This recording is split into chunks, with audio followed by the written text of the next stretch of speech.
ઓમ શ્રી પરમાત્મને નમઃ. આજના વિડીયોમાં આપણે સાંભળવાના છે અર્થાર્થી ભક્ત ધ્રુવજી કેવી રીતે અનન્ય ભક્ત બને છે તે સાંભળીએ.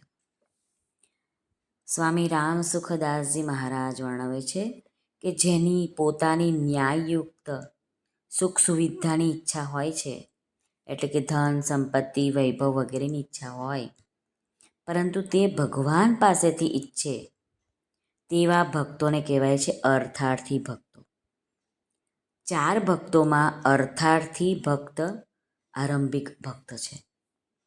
પૂર્વના સંસ્કારોને લઈને ધનની ઈચ્છા હોય છે અને એ મેળવવા માટે પ્રયત્ન પણ મનુષ્ય કરે છે, પરંતુ એ સમજે છે કે ભગવાનના જેવો ધનની ઈચ્છા પૂર્તિ કરવાવાળો ત્રિલોકમાં બીજો કોઈ નથી. એવું સમજીને ધન પ્રાપ્તિને માટે ભગવાન નામના જપ કીર્તન ભગવત સ્વરૂપનું ધ્યાન વગેરે કરે છે. ધન પ્રાપ્ત કરવા માટે તેનો ભગવાન ઉપર જ વિશ્વાસ અને નિષ્ઠા હોય છે. એટલે કે અર્થનો ભક્ત અર્થાર્થી ભગવાનનો ભક્ત નથી, પણ એની પ્રથમ ઈચ્છા છે ભગવાનનું ભજન કરીને અર્થ એટલે કે ધન કમાવાનું છે, પૈસા ભેગા કરવાનું છે. આવો ભક્ત ક્રમશઃ ભગવાનની તરફ આગળ વધતો જાય છે અને ભગવાનમય રહેવાથી તેની ધનની ઈચ્છા બહુ જ ઓછી થઈ જાય છે અને સમય આવે ક્ષીણ પણ થઈ જાય છે. આ જ ભગવાનનો ભક્ત અર્થાર્થી. આવા ભક્તમાં મુખ્યત્વે સૌપ્રથમ કહે તો પણ ચાલે કે ધ્રુવજીનું નામ પ્રસિદ્ધ છે. ધ્રુવજી 5 વર્ષના બાળક છે. ધ્રુવના પિતાનું નામ ઉત્તાનપાદ, માતાનું નામ સુનીતિ અને સાવકી માતાનું નામ છે સુરુચિ. સાવકી માનો દીકરો છે ઉત્તમ. એક દિવસ ઉત્તાનપાદ રાજા ઉત્તમને લઈને ખોળામાં લઈને બેઠા હતા. આ જોઈને ધ્રુવને પણ પોતાના પિતાની ગોદમાં બેસવાનું મન થયું અને દોડતો આવ્યો, પરંતુ તેની માતા સુરુચિએ એને બેસવા ના દીધો અને તેનું અપમાન કર્યું કે તું દાસીનો પુત્ર છે, તારી મા દાસી છે. સુરુચિએ કહ્યું કે તું રાજાની ગોદમાં બેસવાને લાયક નથી, તું અહીંથી ચાલ્યો જા. તું અણમાનીતી રાણી સુનીતિનો પુત્ર છે, તું તારા પિતાની ગોદમાં નહીં બેસી શકે. તો ધ્રુવજી કહે છે, માં હું મારા બાપુનો દીકરો નહીં? ત્યારે સુરુચિએ મેણું માર્યું કે તારી મા રાણી નથી, તારી મા તો દાસી છે. જો તારે રાજાની ગોદમાં બેસવાની ઈચ્છા હોય તો તું મારા પેટે જન્મ લે, તો તું રાજાની ગોદમાં બેસી શકે. તું વનમાં જા, તપશ્ચર્યાથી ઈશ્વરનું આરાધન કર, ઈશ્વર પ્રસન્ન કરીને મારા પેટે તું જન્મ લે, પછી તને રાજાની ગોદમાં બેસવા મળશે. ધ્રુવજી મહારાજ રડતા રડતા પોતાની મા સુનીતિ પાસે આવ્યા. સુનીતિએ પૂછ્યું, બેટા તને શું થયું, તું કેમ રડે છે? બાળક સંસ્કારી હતો, વારંવાર રડે છે પણ એક અક્ષર બોલતો નથી. સુનીતિ જાણે છે કે મારો બાળક ડાહ્યો છે. સુનીતિનો દીકરો સુશીલ હતો. મા જેની સુનીતિ એનો દીકરો સુશીલ હોય છે. વંશમાં અનેક લોકોનું પુણ્ય ભેગું થાય તો છોકરો ઉદાર બને છે. ધ્રુવે વિચાર કર્યો કે હું જો વાત કહીશ તો માતા પિતાની નિંદા કર્યાનું પાપ લાગશે, પરંતુ ત્યાં એક દાસી હતી, એણે આવીને સુનીતિને બધી જ વાત કહી સંભળાવી કે ઓરમાન માએ કહ્યું છે કે તું દાસીનો પુત્ર છે, ચાલ્યો જા. સુનીતિએ વાત સાંભળી. સુનીતિના મનમાં થયું કે સુરુચિએ કંઈ ખોટું નથી કર્યું, કંઈ નથી કીધું એણે ખોટું. ખરેખર મારે અને તારે ભગવાનનું ભજન કરવાની જરૂર છે. સુનીતિએ કહ્યું કે હું પણ તને એમ જ કહું છું કે તું પણ ભગવાન ભજ. ભીખ જ માંગવી હોય તો ભગવાન પાસે જ માંગવી, મનુષ્ય પાસે શું કામ માંગવાની?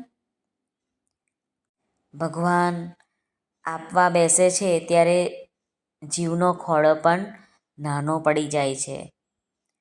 સુનીતે કીધું, બેટા તારા ઉપર ભગવાન કૃપા કરશે, તને પ્રેમથી બોલાવશે અને તને પરમપિતા ગોદમાં બેસાડશે. તારા સાચા પિતા તો પરમાત્મા છે.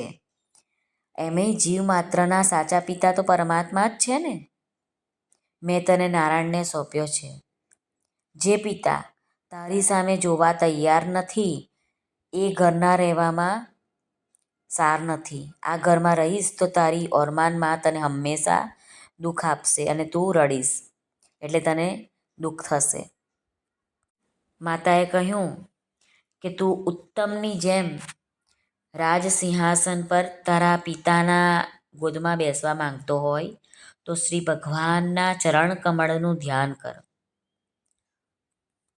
તું તારા સ્વધર્મનું પાલન કર અને પવિત્ર ચિત્ત થયેલો પુરુષોત્તમ ભગવાનને પોતાના હૃદય કમળમાં સ્થાપ અને બીજા બધાનું ચિંતન છોડીને એમનું જ ભજન કર.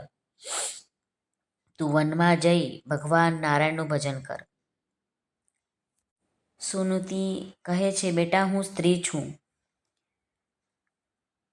એમ તો આપણે બંને વનમાં જઈને ભજન કરીશું, પરંતુ મારા પિતાએ મારું દાન તારા પિતાને કર્યું છે. આથી હું મારા પતિનો તિરસ્કાર નહીં સહન કરી શકતી, પરંતુ હું મારા પતિના ત્યાગ પણ નથી કરી શકતી. તું તો સ્વતંત્ર છે પણ હું પરતંત્ર છું. મારા પતિને જે વાલી લાગે તે ઓરમાન માની પણ હું સેવા કરીશ. હું તને એકલો મોકલતી નથી. તારી સાથે પરમપિતા પરમાત્મા છે, નારાયણ છે. તું વનમાં જઈ પરમાત્માનું આરાધન કર. મારા નારાયણ તને ગોદમાં લેશે. ધ્રુવ કહે છે કે માં મને વનમાં એકલો જતાં બીક લાગે છે. ત્યારે સુનીતિ કહે છે, તું એકલો ક્યાં છે બેટા? મારા નારાયણ તારી સાથે છે. આપણે બધાનું જ આમ જ છે. જીવ અનુભવ કરતો નથી કે મારી સાથે ઈશ્વર છે. જીવ માત્રના સાચા મિત્ર તો નારાયણ જ છે. પરમાત્માને પ્રેમથી પોકારો એટલે તે દોડતા જ આવે છે. સુનીતિ ધ્રુવજીને કહે છે કે ભગવાનનું ખૂબ ભજન કરજે. ભગવાન ભાવને જુએ છે. પ્રેમથી જે ઈશ્વરને પોકારે તેની સમક્ષ પરમાત્મા પ્રગટ થાય છે. આતુરતા વગર ભગવાન મળતા નથી. આર્ત બનો તો ભગવાન મળે છે. સુનીતિએ ઓરમાન મા અને પિતા ઉત્તાનપાદને વંદન કરવા મોકલ્યા છે કે તારું ભલે અપમાન કર્યું છે, તારું કંઈક પૂર્વજન્મનું બાકી હશે, તેથી એ લોકોએ તારું અપમાન કર્યું છે, પરંતુ તું ભગવાનનું ભજન કરવા જઈ રહ્યો છે તો તું તારા માતા પિતાને વંદન કર, અભિમાનનો ત્યાગ કર અને પછી ભજન કરવા જા. પછી ભગવાનનું ભજ. સદ્ભાવના લાવ્યા વગર કલ્યાણ થતું નથી. આમ બંને માતાઓ અને પિતાને વંદન કરીને આશીર્વાદ મેળવીને ધ્રુવકુમાર વનમાં જાય છે. સર્વને વંદન કરીને, સર્વના આશીર્વાદ મેળવીને ઘર છોડીને જાય છે અને રસ્તામાં નારદજી મળે છે. નારદજી કહે છે, બેટા તું ક્યાં જાય છે? ધ્રુવજી ઉત્તર આપે છે કે હું વનમાં જાઉં છું ભગવાનના દર્શન કરવા માટે અને તપશ્ચર્યા કરી અને ભગવાનને મેળવીશ. મારા સાચા પિતા નારાયણ છે. હું મારા પિતા નારાયણની ગોદમાં બેસવા જાઉં છું. નારદ મુનિએ કહ્યું કે જપ તપ કરવાનું અને તપશ્ચર્યા કરવાનું બાલ્યાવસ્થામાં ફાવે નહીં. બાલ્યાવસ્થા તો રમવાની અવસ્થા છે. ભગવાન પછી મળશે. હમણાં તું મારી સાથે રહે અને પછી તું ભગવાનનું ભજન કરજે. ત્યારે ધ્રુવજી કહે છે કે ના ના, મારે કાંઈ ઘરમાં રહેવું નથી, મારે તો બસ ભગવાન જ ભજવા છે. ત્યારે નારાયણ એમને દ્વાદશ મંત્ર આપે છે, ઓમ નમો ભગવતે વાસુદેવાય, અને ચતુર્ભુજ ભગવાન વિષ્ણુનું ધ્યાન શીખવાડીને મધુવનમાં જઈને ભક્તિ કરવાની આજ્ઞા આપી છે. ધ્રુવજીએ મધુવનમાં જઈને એવી નિષ્ઠાથી ભક્તિ કરી છે કે તેમની નિષ્ઠા જોઈને 6 મહિનાની અવધિની અંદર જ ભગવાન સ્વયં ધ્રુવની પાસે પ્રગટ થઈ ગયા છે.